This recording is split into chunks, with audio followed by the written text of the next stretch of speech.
पाश्चात्य जगत में अभी श्रद्धा के विषय पर थोड़ा अध्ययन हो रहा है। आदमी के मन की मान्यता क्या क्या परिणाम ला सकती है, उस पर विज्ञानी लोग प्रयोग कर रहे हैं। एक घटित घटना है कुछ वर्ष पूर्व की। किसी आदमी को खून केस के आरोप में पकड़ा गया और सेशन कोर्ट ने 2 खून साबित कर दिखाया, उस पर फांसी का हुक्म जारी हुआ। हाई कोर्ट में गया, सुप्रीम कोर्ट में गया, लेकिन हारता चला गया। आखिर उसने, आरोपी ने राष्ट्रपति को दया की अर्जी दी, लेकिन वो भी ठुकरा दी गई।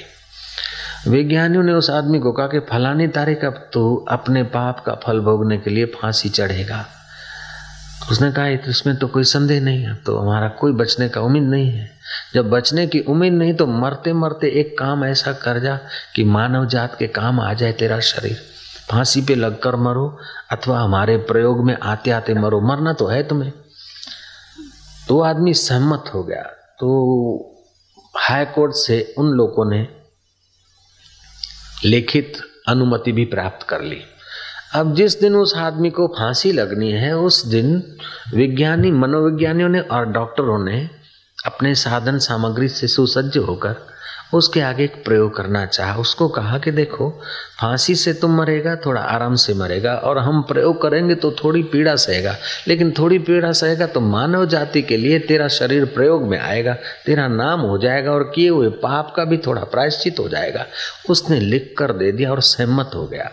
विज्ञानी ने उसको कहा कि सर्प के दंश से तेरी मृत्यु हम कराएंगे, और फिर सांप के डंखने के बाद कितनी देर में जहर कितना आगे बढ़ता और कैसी असर होती है, आदमी कैसे मरता है, और उसके निवारण का उपाय हमको खोजना है। इसलिए तेरे बॉडी को हम सर्प दंश से फांसी जैसा काम करेंगे, मतलब तेरी मृत्यु फांसी के द्वारा नहीं, सर्प दंश के द्वारा हम कराएंगे।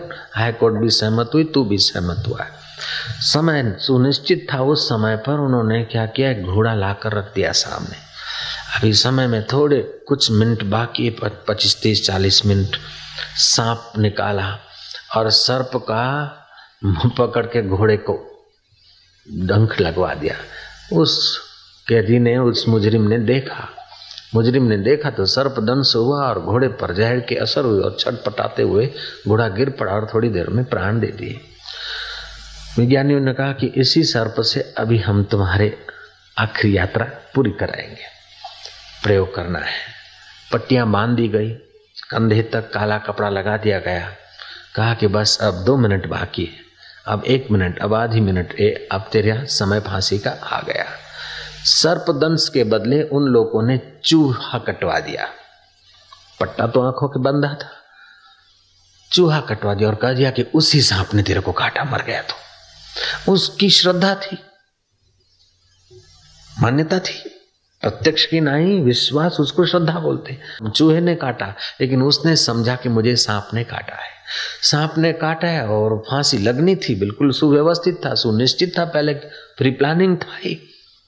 बस सांप ने काटा, जो चूहे का डंक लगा, सर्प ने काटा, ऐसी उसकी आंतरिक श्रद्धा ने उसके शरीर में छटपटाहट पैदा कर दिया। जो घोड़ा छटपटाया, त्यों वो आदमी सर्पदंश का प्रभाव समझकर छटपटाया। विज्ञानियों ने उसके शरीर में से ब्लड चेक करने के लिए खून लेते गए, तो वो ताज्जुब में पड़ गए कि खून में जहर कैसे आ गया।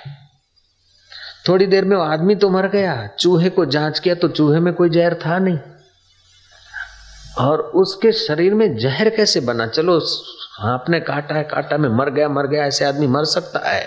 हार्ट फेल वाले आदमी भी कभी कभी ऐसे ही हार्ट फेल हो जाते, मेरा क्या होगा। कहीं दरोड़ा पड़ा, 8 लाख रुपया डॉक्टर का ले गए, है करके सदा के लिए चला गया।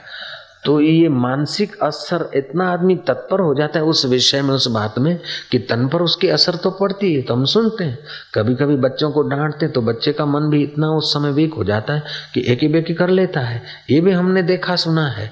तो तुम्हारा मन का प्रभाव तन पे पड़ता है, लेकिन विज्ञानी चकित हैं कि मन का प्रभाव तन पे तो पड़ा, लेकिन तन में विष कैसे बन गया।